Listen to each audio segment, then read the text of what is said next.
তা আজকের আমাদের শ্রদ্ধেয় অচিন্ত্য কৃষ্ণ প্রভুর বাড়িতে বৈষ্ণব সেবার আয়োজন করা হয়েছে। আপনারা সকলেই এই বৈষ্ণব সেবায় যোগদান করেছেন, কিন্তু সেই বৈষ্ণব তিনি কি করবেন না, শ্রীমদ্ ভগবত গীতা 10ম অধ্যায়ে সেখানে বলছেন, মচ্চিত্বা মদ্গত প্রাণা বোধয়ন্ত পরস্পরম কথয়ন্তশ্চ মাং নিত্যং তুষ্যন্তি চ রমন্তি চ। আজকের আমার এখানে গীতা ডবল গীতা দিয়েছেন আমার পাটের আসনে, এই জন্য আমি গীতার উপরে আজকের কিছু আলোচনা করব। হ্যাঁ, গীতার উপরে কিছু আলোচনা করব। তা সেই জন্য এখানে বলছেন কি, মচ্চিত্বা মদ্গত প্রাণা বোধয়ন্ত পরস্পরম কথয়ন্তশ্চ মাং নিত্যং তুষ্যন্তি চ রমন্তি চ। বৈষ্ণব কি করবেন, আমরা এখানে কজন এসে গেছে, মায়েরা বসে গেছে, আমি এখান থেকে উঠে যাই, আপনারা উঠে যাই, ওরা তখন কি করবে জানেন, এই তোর মেয়েটার বিয়ে দিয়েছিলি না, একটা ছেলে হয়েছে শুনেছি, ভালো হয়েছে, এই সব গল্প আরো অনেক কিছু, আমি অত আর বলছি না। হ্যাঁ, কৃষ্ণ কথা তখন একাতে হরিনামের মালা আছে। হ্যাঁ, ঠকাস তো ঠকিস না, ঠকাস তো ঠকিস না হচ্ছে, আর এই সব গল্প হচ্ছে, এই সব গল্প হচ্ছে। তা এটা কি বিচার করবেন এ নিয়ে? হরিনাম হচ্ছে কৃষ্ণের স্বরূপ, আপনারা সকলেই জানেন, বিশেষ করে প্রভুরা তো আপনারা জানেন, যেই নাম সেই কৃষ্ণ, ভজনিষ্ঠা করি নামের সহিত আছেন আপনে শ্রীহরি। তাহলে যেই কৃষ্ণ সেই যদি নাম হয়, তাহলে যখন আমরা ঠাকুর ঘরে বসে আমরা যখন ভগবানের অর্চন করি, পূজা করি, তখন কি এইরকম গল্প করি 4-5 জন একসঙ্গে? হ্যাঁ, মন্দিরের মধ্যে বসে পূজা করার সময় করি, আপনারা করেন? বলে না, তা তো করি না। তা তো যদি না করেন, তাহলে হরিনামটা করার সময় এটা কেন হয়? তার মানে নামের প্রতি আমার শ্রদ্ধা নেই, নামের প্রতি আমার বিশ্বাস নেই। নাম যে পরম ব্রহ্ম, নাম যে শব্দ ব্রহ্ম, নাম যে ভগবানের স্বরূপ, এটার প্রতি আমাদের শ্রদ্ধা নেই, বিশ্বাস নেই। যার জন্য এই রকম নাম করতে করতে আমরা ইতর কথা চিন্তা করি। নাম করতে করতে যদি ইতর কথা চিন্তা করেন, ওটা নাম হবে না, নামাক্ষর বাহিরয় বটে, নাম কভু নয়। জগদানন্দ প্রভু বলছেন, নাম করতে করতে করতে করতে কি হবে? চোখ বন্ধ করে নেন, বৃন্দাদেবীকে সাক্ষী রাখুন, ভগবানের সামনে বসে আর এক মনে নাম করেন, হরে কৃষ্ণ কৃষ্ণ কৃষ্ণ হরে হরে, হরে রাম রাম রাম হরে হরে, এই বলতে থাকুন। এখানে বসে বসে হরে কৃষ্ণ নাম করবেন, উচ্চারণ করবেন, মনটা চলে যাবে বৃন্দাবন, এখানে থাকবে না। হ্যাঁ, বৃন্দাবনের চবুতারা তাহে মোর মন ঘেরা, তাহলে সেইখানে মন চলে যাবে। কোথায়? সেখানে কদম্ব বৃক্ষের তলে, চবুতারার উপরে, রত্নবেদীর উপরে রাধা কৃষ্ণ দুজনেই সেখানে নৃত্য করছেন, অষ্টসখী সমন্বিত হয়ে নৃত্য করছেন। হরে কৃষ্ণ নাম করতে করতে, হরে কৃষ্ণ নামের যে অর্থ, যে ডিপলি অর্থ, সেই অর্থটা তো এই প্রকার, এই রকম চিন্তা ভাবনা করতে করতে করতে করতে নাম করুন। তখন হৃদয় হইতে বলে, জিহ্বার অগ্রতে চলে, শব্দরূপে নাচনক্ষণ। বসে থাকবেন এখানে শিলিগুড়ি শহরে, চলে যাবে মন বৃন্দাবন। হ্যাঁ, মন বৃন্দাবন চলে যাবে।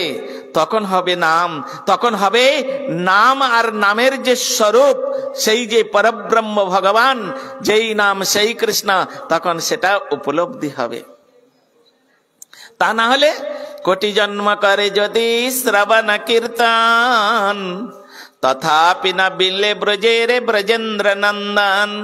কোটি জন্ম ধরে নাম করুন, ওই রকম হরে কৃষ্ণ নাম করছেন আর নানা প্রকার সমস্ত ইতর চিন্তা করছেন, কোটি জন্ম ধরে নাম করলে কোনো লাভ হবে না।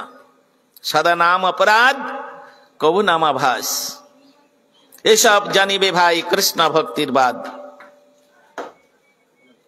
সুতরাং এইভাবে করলে হবে না, প্রমোশন পাবেন না।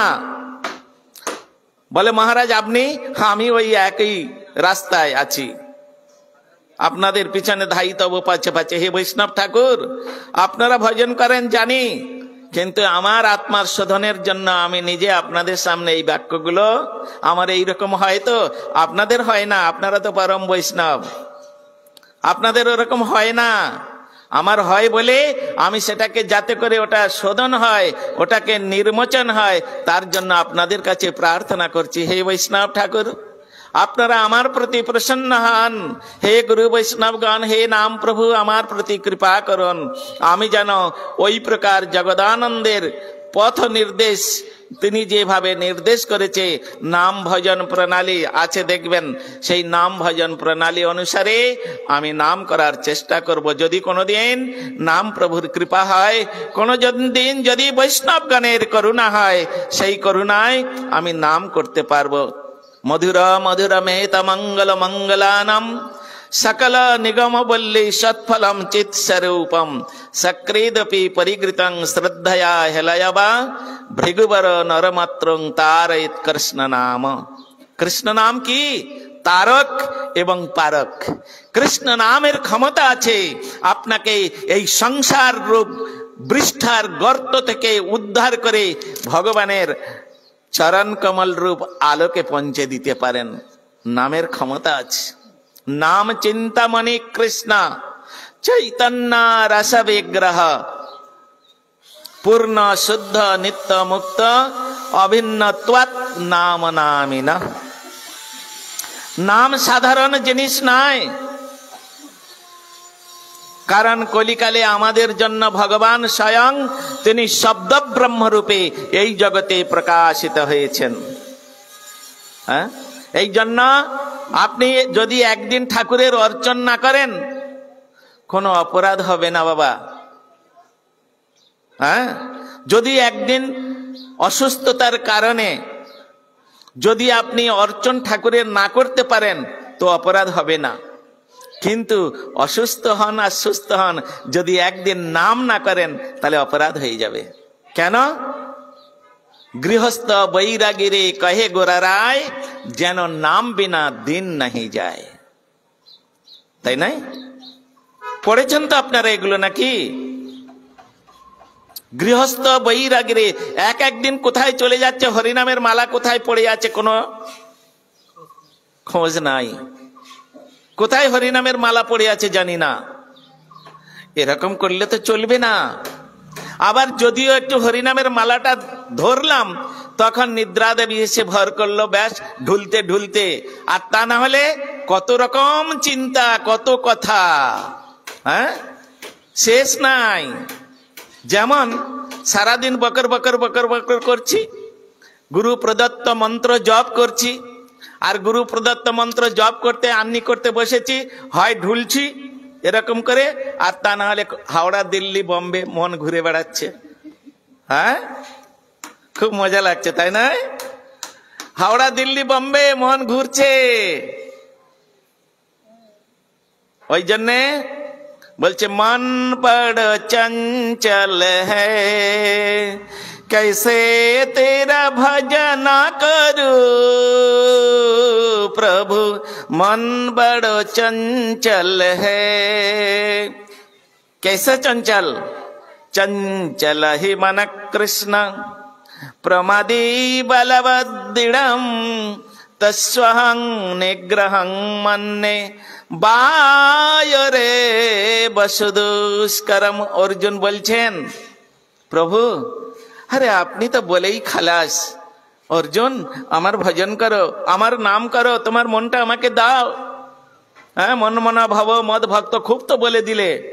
হ্যাঁ, আমার মনের অবস্থা জানো ঠাকুর? বলে কি হয়েছে তোমার মনের অবস্থা? বলে চঞ্চল, এক জায়গায় বসে থাকে না। কিরকম চঞ্চল অর্জুন? বায়রে বসুদুষ্করম, বায়ুর থেকেও এ চঞ্চল। বলে কিরকম? বায়ুর থেকে চঞ্চল। তার মানে বলে দেখুন প্রভু, আমার মনটা কিরকম বাইরে থেকে চঞ্চল জানেন?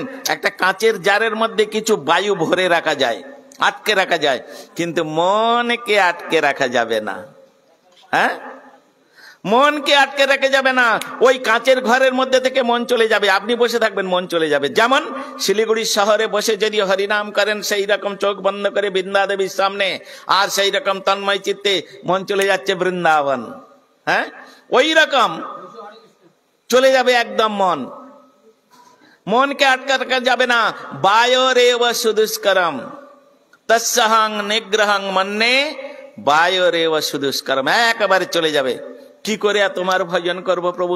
তুমি তো বলেই খালাস, আমাকে মন দাও, আমার ভজন করো, আমাকে নমস্কার করো, বলেই তো খালাস। বলে ও এই জন্য? তা ওই মনকে কন্ট্রোল করার জন্য তো প্রসেস রয়েছে, রাস্তা রয়েছে, ফর্মুলা রয়েছে। তুমি যদি সেই ফর্মুলাকে অনুসরণ করো তাহলে তোমার তার কোনো চিন্তা নাই, তোমার মন ঠিক বশীভূত হবে। বলে কি ফর্মুলা আছে? আমি বলে দিচ্ছি। ক্ষিপ্রং, কি বললেন তখন? চঞ্চলহি মনকৃষ্ণ প্রমাদি বলবদ্দৃঢ়ম তৎসহং নিগ্রহং মন্যে বায়োর।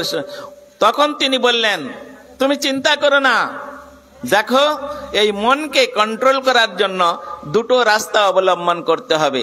বলে কি কি না? বলছেন অভ্যাসেন তু কন্তেয় বৈরাগ্যেন চ গৃহ্যতে।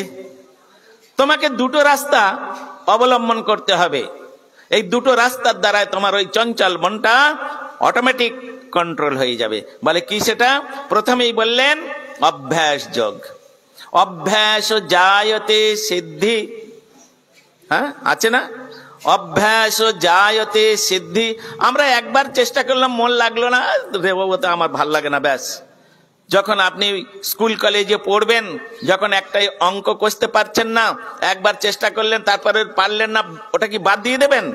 তাহলে তো আপনার আর পড়াশোনা হবে না। হ্যাঁ, বারবার। সেই রকম আমাদের উপনিষদ বলছেন অনাবৃত্তি শব্দাৎ, অনাবৃত্তি শব্দাৎ, অনাবৃত্তি শব্দাৎ।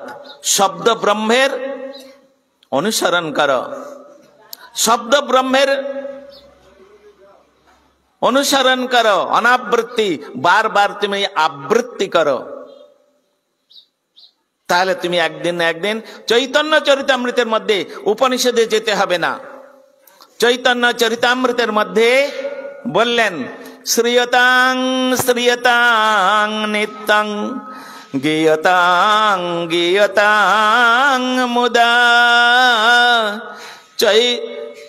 চিন্ততাম চিন্ততাম ভক্ত চৈতন্য চরিতামৃতম।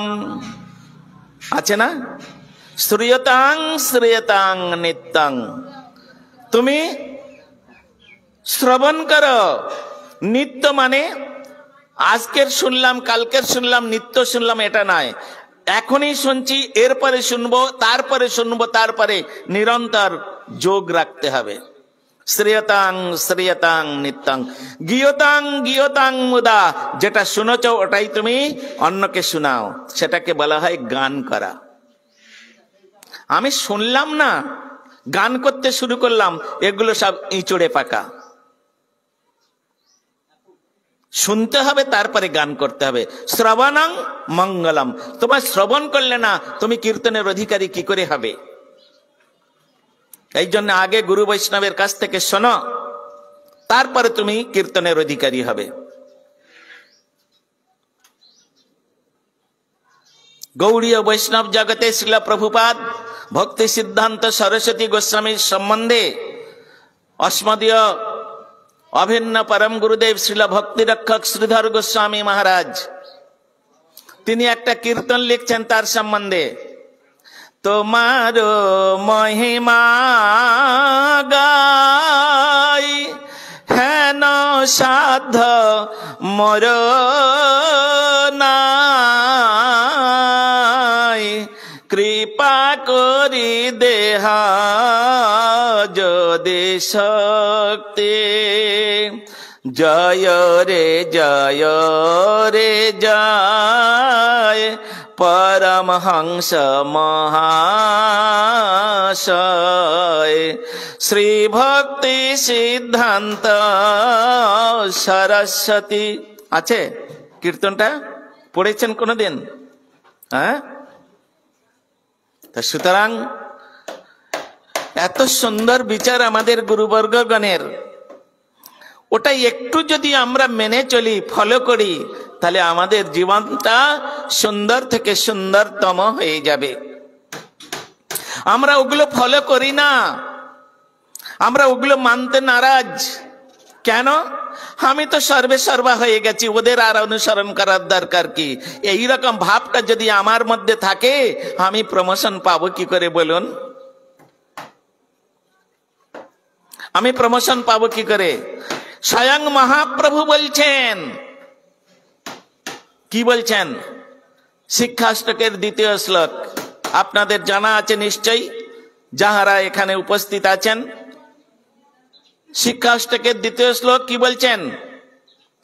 নাম নাম কারি বহুধা নিজ সর্বশক্তি তত্তার্পিত নিয়মিত স্মরণে কাল এতাদৃশি তব কৃপা ভগবান মমাপি দুর্দৈবম ইদৃশম ইহা জনি অনুরাগ। এই মহাপ্রভু নিজেই নামের প্রতি তিনি প্রার্থনা করছেন, হে নাম, হে শব্দ ব্রহ্মরূপী পরব্রহ্ম ভগবান, তুমি আমার প্রতি প্রসন্ন হয়ে যাও। আমি জানি তোমার ওই যে নাম, ওই নামের মধ্যে তোমার সমস্ত শক্তি তত্তার্পিত নিয়মিত। হ্যাঁ, তুমি তার কাছে অর্পণ করে, আর ওই নাম করার জন্য কোনো কালাকালের টাইম তুমি বেছে দাও নাই। নিয়মিত স্মরণে নো কাল, কোন কাল এখানে বেঁচে দেওয়া হয় নাই। নিয়মিত স্মরণে ন কাল এতাদৃশী তব কৃপা। এইরকম হে ভগবান, তোমার এই যে কৃপা, জীবের প্রতি তোমার যে অহৈতুকী কৃপা, এটা কৃপা মানে কি? তোমার অহৈতুকী কৃপা। আমি চাই নাই, তথাপিও তুমি কৃপা করে আমাকে সেই বস্তুটা প্রদান করছো। এটা তোমার অহৈতুকী দয়া, অহৈতুকী কৃপা, করুণা। হ্যাঁ, এতাদৃশী তব কৃপা ভগবান মমাপি, মম অপি, আমার প্রতি। হ্যাঁ, হে নাম প্রভু, হে পরব্রহ্ম, হে শব্দ ব্রহ্মরূপী নাম, আমার প্রতি তোমার কত করুণা, কত কৃপা, কত দয়া, আমি এটা তো বুঝতে পারছি না। হ্যাঁ, তাই বলছেন এতাদৃশী তব কৃপা ভগবান মমাপি দুর্দৈবম। কিন্তু আমার দুর্দৈবটা কি জানো? ওই নামের প্রতি আমার একটু অনুরাগ হলো না। হ্যাঁ, এত সুন্দর নাম, সেই নামের প্রতি আমার একটু অনুরাগ হলো না। মহাপ্রভু স্বয়ং আক্ষেপ করছেন, এটা মহাপ্রভুর মুখান্নিসৃত ভাষা, মহাপ্রভুর মুখান্নিসৃত বাণী। একজনের নাম করতে হবে, তাই এখানে বলছেন ওই নাম করতে গেলে মনটা গোবিন্দকে দিতে হবে, আর চঞ্চল মনকে বশীভূত করতে গেলে অভ্যাস যোগকে আশ্রয় করতে হবে। তুমি বারবার সেটা শ্রীয়তাং শ্রীয়তাং নিত্যাং গীয়তাং গীয়তাং মুদা চিন্ততাম চিন্ততাম ভক্তা চৈতন্য চরিতামৃত। আবার সেটা বাংলা ভাষায় বলে দিলেন, বুঝিয়া না বোঝে কেহ, শুনিতে শুনিতে সেহ সুমধুর চৈতন্য চরিত কৃষ্ণে উপজীবে প্রতি বুঝিবে রসে রীতি শুনিলেই হয় বড় হিত। এত সুন্দর ভাবে সেখানে বর্ণনা করছেন। তা সুতরাং এই একটা গেল, আর দ্বিতীয় রাস্তাকে অবলম্বন করতে হবে, সেটা হচ্ছে বৈরাগ্যেন চাগৃহ্যতে। বৈরাগ্য মানে বিশেষ রূপে না অনুরাগ, তাকে বলা হয় বৈরাগ্য। বিষয়েতে প্রীতি এবে আছয়ে আমার, সেই মতো প্রীতি হোক চরণে তোমার। এইখানে আমি বসে বসে পাঠ শুনছি, মহারাজ পাঠ করছেন, নবদ্বীপ থেকে এসেছেন, পাঠ করছি। যদি বাড়ি থেকে একটা ফোন চলে আসে, ওগো তুমি কোথায়, ছেলেটা সাইকেল চালাতে গিয়ে পড়ে গিয়ে দেখো কিরকম কেটে গেছে, আর পাঠের প্রতি আমার থাকবে? হ্যাঁ, তখন ছুটতে ছুটতে, পড়ি কি মরি, ছুটতে ছুটতে চলে গেলাম। তাহলে আমাদের প্রীতিটা কোথায়? আমাদের অনুরাগটা কোথায়? ভক্তি বিনোদ ঠাকুর বলছেন এরকম হলে হবে না। বিষয়েতে প্রীতি এবে আছয়ে আমার, সেই মত প্রীতি হোক চরণে তোমার। ব্যাস, এটাই হচ্ছে ভগবানের প্রতি অনুরাগ। শ্রীবাস পণ্ডিত তিনি কি করেছিলেন? একটি খবর চলে আসলো মহাপ্রভুর কাছে। মহাপ্রভু যেন সবকিছু জেনেও কিছু জানেন না। শ্রীবাস পণ্ডিতকে বললেন, শ্রীবাস, আজকের আমি কীর্তনে কেন আনন্দ পাচ্ছি না? তোমার বাড়িতে কি কোনো অমঙ্গল ঘটেছে? শ্রীবাস পণ্ডিত কানতে কানতে মহাপ্রভুর চরণ দুটো জড়িয়ে ধরে বললেন, প্রভু, সর্বমঙ্গলময় হরি যার বাড়িতে বিরাজ করছেন তার বাড়িতে কি কোনোদিন অমঙ্গল হতে পারে? যার নাম গ্রহণ করলে সমস্ত অমঙ্গল দূরীভূত হয়ে যায়। মধুরা মধুরা মেতা মঙ্গল মঙ্গল নাম, সমস্ত মঙ্গল হয়। আর সেই স্বয়ং ভগবান আজকের আমার বাড়িতে বিরাজ করছেন, আমার কি কোনোদিন অমঙ্গল হতে পারে ঠাকুর? বলে, না, আমি তাহলে আনন্দ পাচ্ছি না কেন? পাশ থেকে কেউ একজন বলে দিলেন, প্রভু, শ্রীবাস পণ্ডিতের পুত্র মারা গেছে। তাই নাকি? শ্রীবাস, তোমার পুত্র মারা গেছে, তুমি আমাকে বললে না? হ্যাঁ, তোমার পুত্র মারা গেছে, তুমি আমাকে বললে না? তখন শ্রীবাস পণ্ডিত মহাপ্রভুর চরণ দুটো জড়িয়ে ধরে কানতে কানতে বলছেন, ঠাকুর, বজ্র যদি পড়ে মাথে, ওগো পুত্র মরি যায়, তথাপি তোমার বিচ্ছেদ সহন না যায়, তথাপি তোমার বিচ্ছেদ সহন না যায়। প্রভু, কোন ব্যক্তির মাথায় যদি বজ্রাঘাত পড়ে না, তাহলে তার যে কত যন্ত্রণা যার মাথায় পড়ে সেই জানে। হ্যাঁ, আমার মাথায় যদি প্রতিদিন একবার করে বজ্রাঘাত পড়ে, তাহলে ওই বজ্রাঘাত পড়ার যে যন্ত্রণাটা, ওটা আমি অনায়াসে আমি সহ্য করে নিতে পারবো প্রভু, আমার কোনো অসুবিধা হবে না। প্রতিদিন যদি একটা করে পুত্র মরে যায়, পুত্র মরে যাওয়ার যন্ত্রণা পিতামাতা বোঝে, আমার ওরকম রোজ একটা করে পুত্র মরে যাক, আমার কোনো কষ্ট হবে না প্রভু। কিন্তু তুমি যদি অসন্তুষ্ট হও আমার প্রতি, তোমার কীর্তনের যদি ব্যাঘাত ঘটে, তুমি যদি আমাকে ছেড়ে চলে যাও, ওই যন্ত্রণা আমি সহ্য করতে পারবো না।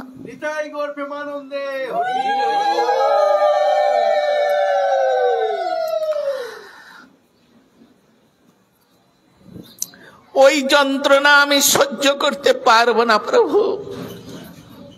তখন বলে, চলো শ্রীবাস, তুমি এত আমাকে ভালোবাসো।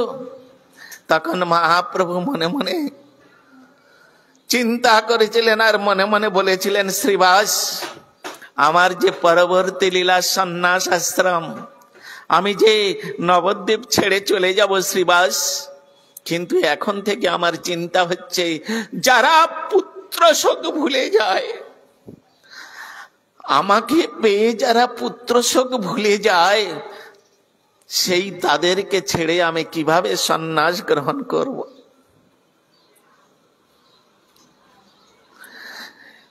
এই নবদ্বীপ ধাম, এই নবদ্বীপের সমস্ত ভক্তবৃন্দ, এনাদের ছেড়ে আমি কিভাবে সন্ন্যাস গ্রহণ করব মনে মনে চিন্তা করেছিলেন। তাও বলেছিলেন, শ্রীবাস, আমাকে তো যেতেই হবে। তোমরা যতই প্রেমের বন্ধনে আমাকে আবদ্ধ করো না কেন, আমি যে সংকল্প করে এসেছি, হ্যাঁ, আমার সংকল্প আমাকে পূরণ করতে হবে, কারণ ঈশ্বর বাক্য কভু নহে ব্যভিচারী। আমাকে যেতেই হবে। চলো তো দেখি একবার। মহাপ্রভু শ্রীবাস পণ্ডিত সমস্ত ভক্ত বৃন্দকে সঙ্গে নিয়ে মৃত্যুপুত্রের কাছে উপস্থিত। সবাই কাঁদছে, চারিদিকে বসে হাউ হাউ করে কাঁদছে, পুত্র শোকে বিলাপ করছে সমস্ত নারীগণ। মহাপ্রভু বললেন, তোমরা একটু কান্না বন্ধ করো, একটু কান্না বন্ধ করো। তখন তিনি কি করলেন, পুত্রের মস্তকের কাছে বসে আর পুত্রের মাথায় হাত দিলেন। করতুম অকর্তুম অন্যথা করতুম যশ সমর্থ স্বঈশ্বর। তিনি হচ্ছেন ভগবান, তিনি করতে পারেন না এরকম কোন কার্য নাই। তাই যখন তার মাথায় হাত দিলেন, উঠে বসে পড়লেন মৃত্যুপুত্র। কোথায় যাত্র পুত্র? দেখো তোমার জন্য তোমার আত্মীয় স্বজন সকলে ব্যথিত ক্রন্দন করছে। পুত্র একবার সবার দিকে তাকিয়ে নিলেন, নিয়ে মহাপ্রভুর দিকে তাকিয়ে একটু হেসে হেসে বলছেন, প্রভু এটা আপনার কি প্রহেলিকা প্রভু, আপনিও আমার সঙ্গে এরকম করছেন? বলে কি করছি পুত্র? বলে এই শ্রীবাস পণ্ডিত আমার বাবা হবেন কেন? জন্মসূত্রে কর্মসূত্রে ভ্রমণ করতে করতে, কর্মচক্রে ভ্রমণ করতে করতে আমি কিছুদিনের জন্য শ্রীবাস পণ্ডিতের কাছে পুত্র রূপে এসেছিলাম। আমার সময় হয়ে গেছে, আমি চলে যাচ্ছি। ওই শ্রীবাস পণ্ডিত আমার বাবা হবেন কেন? যেমন রাস্তায় ঘুরতে ঘুরতে কোন লোকের সঙ্গে দেখা হলে আমরা পরিচয় করি, কাকা তুমি কোথায় যাচ্ছ, তুমি কে, তোমার বাড়ি কোথায়, সেই রকম ওই মালিনী দেবী ও আমার মা হবে কেন?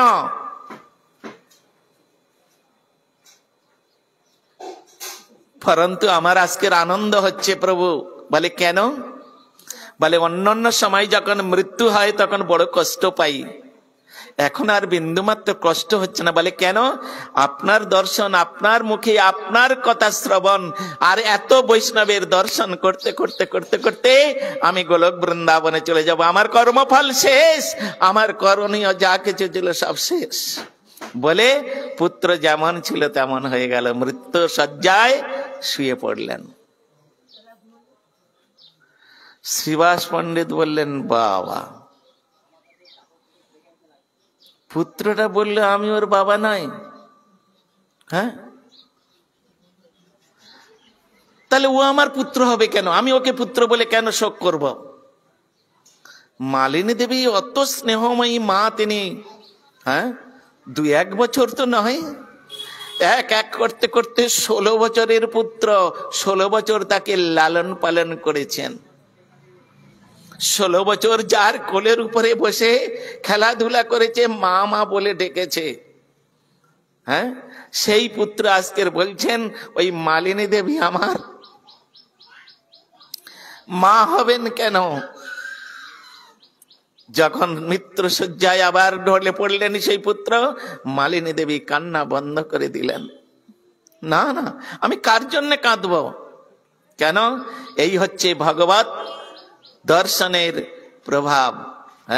যদি কারোর ভগবত দর্শন হয়, যদি কারোর কৃষ্ণ দর্শন হয়, তার এই হৃদয়ে এই জগতে কোনো বস্তুর জন্য কোনো আক্ষেপ থাকবে না। দেখুন, নিজ পুত্রের জন্য কোনো আক্ষেপ নাই। আমি কেন কাঁদবো? সে তো বলছে আমি ওর মা নয়, তাহলে ও আমার পুত্র হবে কেন? শ্রীবাস পণ্ডিতকে বললেন, প্রভু আপনি যান, একটু অন্ত্যেষ্টি ক্রিয়া করে আসুন। কারণ পিতামাতা হিসাবে সে মেনে নিয়েছিল, আমাদের কাছে এসেছিল, আমাদের শেষ কর্ম আমরা করে দিই। শ্রীবাস পণ্ডিত বললেন, খুব ভালো হয়েছে প্রভু। ওই পুত্রটা যতদিন বেঁচে ছিল ততদিন আমার কিছু সময় পুত্রের জন্য দিতে হতো। এখন আমি যে অপুত্রক হয়ে গেছে, খুব ভালো হয়েছে। ওই পুত্রের পিছনে যে সময়টা দিতাম, ওই সময়টা এখন আপনার পিছনে দিব। নিতাই গৌর প্রেমানন্দে হরি হরি বল।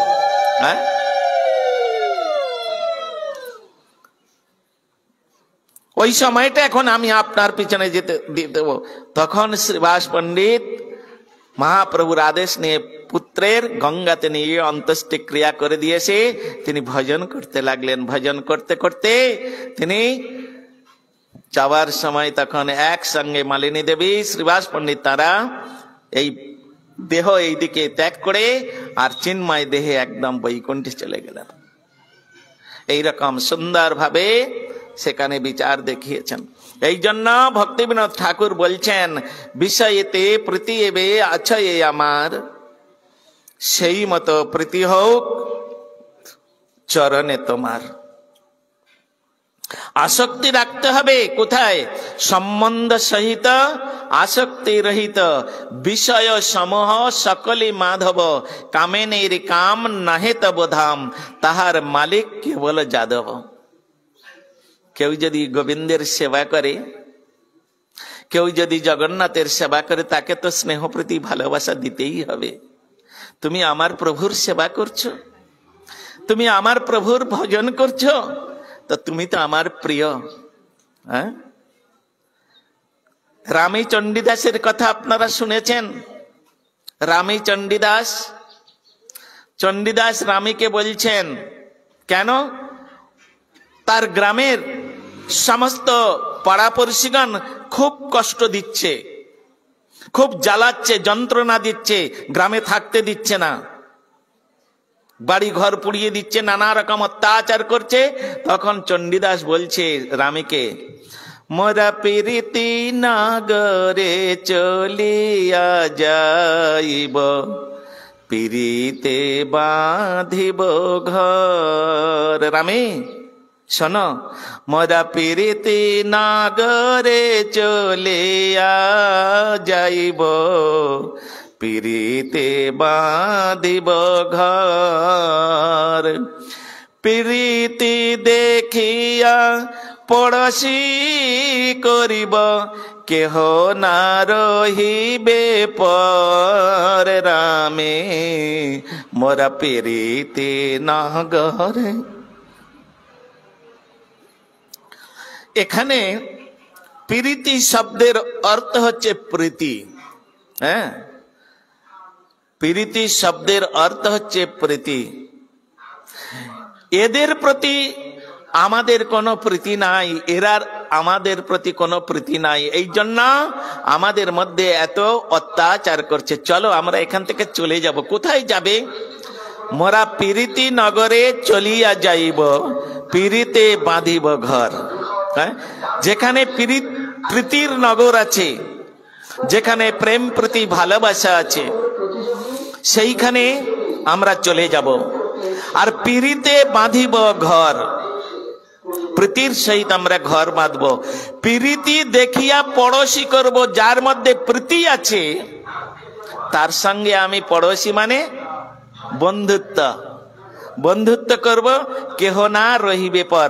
তা আপনি যদি আমার জগন্নাথের সেবক হন, আপনি যদি আমার জগন্নাথের সেবা করেন, তাতে আপনি তো আমার পরম আত্মীয়। যম মহারাজ বলছেন, যারা জগন্নাথের সেবা করে, যারা গোবিন্দ সেবা করে, মৃত্যুর পরে যমরাজের কাছে যেতে হবে তাদের। আপনারা মনে ভাবছেন মহারাজ তো সন্ন্যাসী, উনিও যাবেন না, আমিও যাব, অখিল প্রভুও যাবে, সবাই যাবে। এখন ওখানে গিয়ে যখন বিচার করে দেখবি, আরে এ তো আমার যে উপরওয়ালা, আমার আরাধ্য, তার সেবক, তখন যমরাজ কি করবে? তার স্ত্রীকে সঙ্গে নিয়ে আর ফুলের মালা দিয়ে, তাকে ধূপ দীপ দিয়ে আরতি করে ফুলের মালা পরিয়ে দিয়ে, আর বৈকুণ্ঠের রথে উঠিয়ে দিয়ে বলবেন, প্রভু আপনি বৈকুণ্ঠে চলে যান, নিতাই গৌর প্রেমানন্দে, চলে যান। সকলকে যেতে হবে যম মহারাজের কাছে, কারণ যম মহারাজ হচ্ছেন পরম বৈষ্ণব, তিনি দ্বাদশ মহাজনের একজন। হ্যাঁ, স্বয়ম্ভু নারদ শম্ভু কুমার কপিল মনু প্রহ্লাদ জনক ভীষ্ম বলির বৈয়াসকের বয়ম। সুতরাং তিনি একজন মহাজন, দ্বাদশ মহাজনের তিনি অন্যতম। তো সুতরাং এরকম সুন্দর বিচারগুলো রয়েছে শাস্ত্রের মধ্যে। হ্যাঁ, তাই ভক্তি শিল প্রভুপাদ তিনি বলছেন, সম্বন্ধ সহিত আসক্তি রহিত, বিষয় সমূহ সকলি মাধব, কামিনীর কাম নহে তব ধাম, তাহার মালিক সকলেই যাদব। যাদব মানে ভগবানের এক নাম। যাদব যদুকুলে এসেছিলেন বলে তাকে যাদব বলা হয়। আছে না আমাদের হরিহরায়ে নাম কৃষ্ণ, হ্যাঁ আছে। তারপরে কি গো, হরিহরায়ে নাম কৃষ্ণ যাদবায় নম, যাদবায় মাধবায় কেশবায় নম, গোপাল গোবিন্দ রাম শ্রী মধুসূদন গিরিধারী গোপীনাথ মদন মোহন, এগুলো সব কৃষ্ণের নাম। হ্যাঁ, সব কৃষ্ণের নাম। তা সুতরাং সেই যাদব, তাহার মালিক কে বলে যাদব।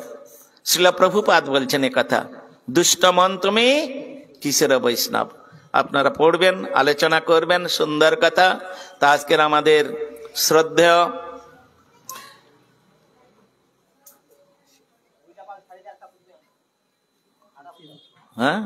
চৈতন্য কৃষ্ণ দাসাধিকারী প্রভুর বাড়িতে আমরা বৈষ্ণব সম্মেলনে এই সমস্ত বৈষ্ণবদের কথা আমরা কিছু কীর্তন করলাম। বৈষ্ণবগণ আমাদের প্রতি প্রসন্ন হন, তিনি আমাদেরকে, তাহারা আমাদেরকে আশীর্বাদ করুন। তাহারা যেমন তাদের নিষ্ঠার দ্বারায় ভগবানের সেবা করে ভগবত প্রাপ্তি হয়েছেন, তাহাদের আনুগত্যে আমরাও যেন নিরন্তর কৃষ্ণ নাম করতে করতে করতে করতে ওই রাস্তা অবলম্বন করে ওইখানেই আমরা যেতে পারি। মহাজনী মহাজন যে পথে করেছেন গমন, হয়েছেন প্রাতঃস্মরণীয়, সেই পদ লক্ষ্য করে স্বীকৃতি ধ্বজা ধরে আমরাও হব বরণীয়। কথাগুলো সুন্দরভাবে পরিদৃষ্ট হয়েছে। সাধক সাধিকা যারা আছেন, সাধন ভজন যারা করবার জন্য সংকল্প করেছেন, এই সমস্ত কথাগুলো মেনে চললে তাদের জীবনে তারা উন্নতি করতে পারবেন। বাঞ্ছা কল্পতরুভ্যশ্চ কৃপা সিন্ধুভ্যেব চ পতিতানাং পাবনেভ্যো বৈষ্ণবেভ্যো নমো নমঃ। এইখানে রহিলা গ্রন্থ অমৃত লহরে, প্রেমানন্দে বাহু তুলে বলো হরি হরি। নিতাই গৌর প্রেমানন্দে হরি হরি বল।